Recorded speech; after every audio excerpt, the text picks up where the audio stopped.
If you just got a herpes diagnosis, I mean, there's not really much anybody can say that's going to change how you're probably currently feeling. Or if you've been diagnosed for a while, but you haven't accepted it, or it still hurts you or haunts you, nobody's words are going to make it better until you accept something in you has to decide that it can be better in order for it to get better.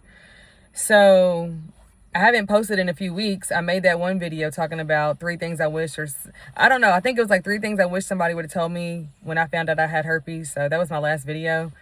And I was talking about how I used to have a whole channel on here talking about it called Watch Amber, and how I had hundreds of videos, and one of the comments was like, are you going to re-upload your old videos? And the thing is I deleted that channel. And when I deleted the channel, it had like 10 steps in place. They were like, you're going to lose your videos. You're going to lose all this. You're going to, lose your analytics. And I went through with it anyway. So I think my editor has some of them, but a lot of that content is just gone. And I battle with wishing that I had not have made that decision. But then I'm also like, that was the decision that I needed to make at the time, because I came on YouTube in 2020 and started talking about my herpes diagnosis with the video called Herpes Saved My Life.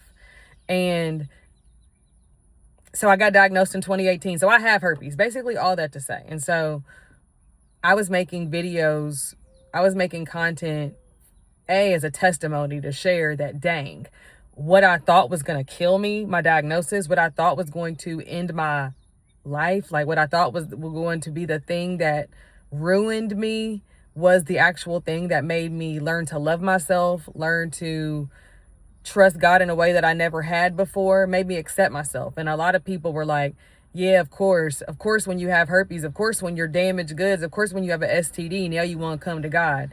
But it's like, sometimes it takes that. Like, I already had a relationship with God before herpes, but afterwards, I saw a side of God that I had never seen before. And I saw a side of myself. And so I was like, dang, a diagnosis that when I first got it, when I first received the news, I was literally on the verge of committing a crime, and just all the pain and shame and embarrassment and fear that came with being diagnosed in 2018 to fast forward to 2020, when I put the video about Herpes Saved My Life. I had done the Lord had done a work inside of me. So I made like a video to share my testimony. Well, from that, it kind of like, it was reaching people.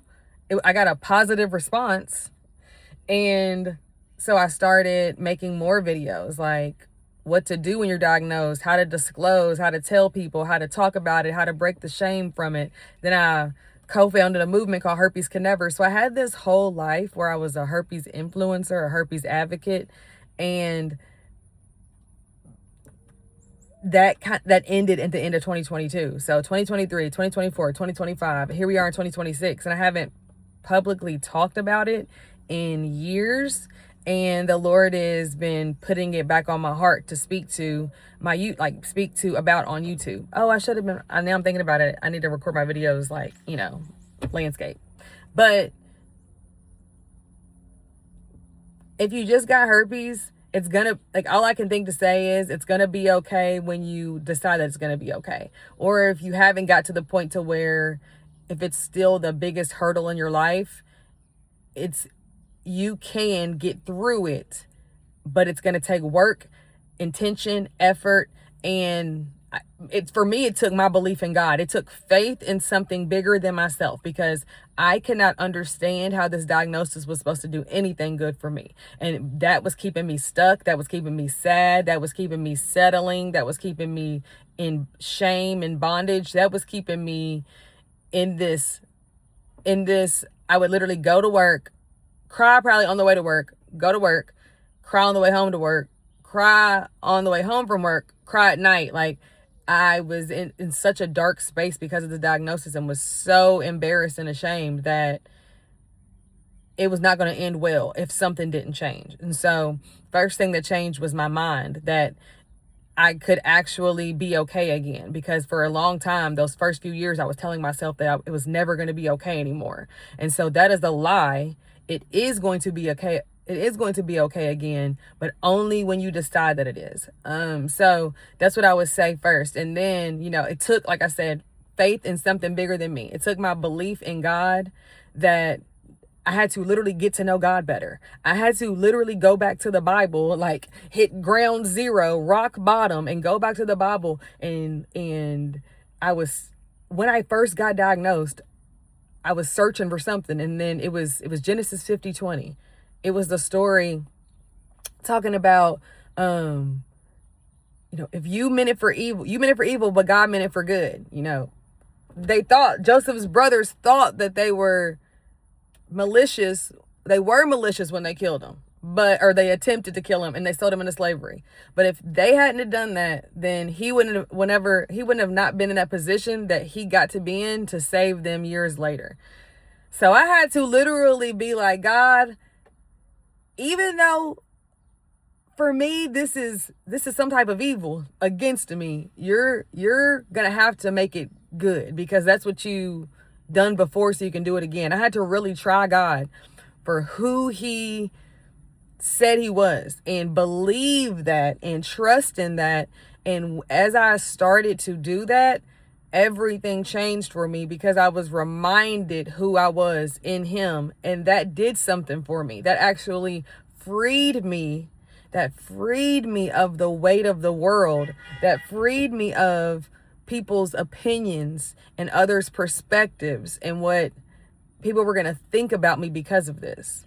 I didn't realize how much of my life was made up, and how much of my self-esteem and my self-worth and my confidence was made up based on what people thought about me, what I looked like, what I had, the way I dressed, my hair, my face, my skin, my clothes, like my job, all of these external things that I was placing so much value into. And when I got that diagnosis, I was like, that immediately all went away. Because I'm like, it doesn't matter if I'm the light-skinned girl with the long hair and the nice butt. I have herpes now. So that's all dead. That's all gone. Like, all of that was stripped from me. And I'm so grateful, because it just put me at the feet of Jesus, which is where I needed to be. Because I would have never predicted that from the day I got diagnosed, I would have never predicted that I would have been telling my story on YouTube. But that's how much God moved me. That's how much God moved my heart. That's how much God changed everything that I thought, because I was like, something's got to give. This can't be the end of the road for me. And it wasn't. So, y'all, I don't know, I'm rambling. So, yeah, I would say it will change when your mind decides it will change. It will change if I had to believe in something bigger than myself. Also, I just had to be willing to do the work and let go of how life was, or what I thought about life, how I moved back then. I moved carelessly. I wasn't requiring conversations around STDs and around how sexual partners, and I wasn't doing any of that. I wanted that. I said I would do that, but when it came down to the nitty gritty, I wasn't standing on business. And so there were so many opportunities for me to grow and to learn and to realize that, Amber, you don't even want to be having sex. Like, you're in fornication. Like, that doesn't even, it might feel good in the moment, but it doesn't even really feel good in the moment anymore, because you're really just going through the motions. So you did all that for this, and then now look. So I had to work on my decision making. I had to work on my self-talk, holding myself accountable.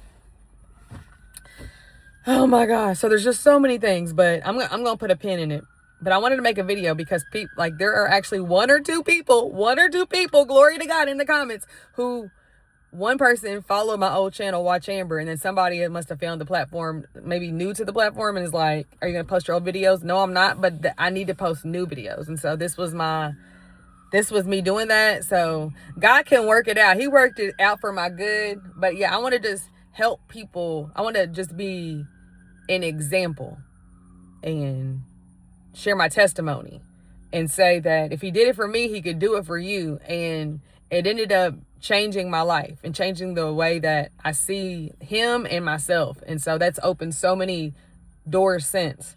So I love y'all. My motto, I have a motto in life that I'm putting into practice, that I share. It's keep showing up, keep doing the work. Okay, keep showing up, keep doing the work. And that's what we're going to do here together. So I love y'all. I'll see you on my next video.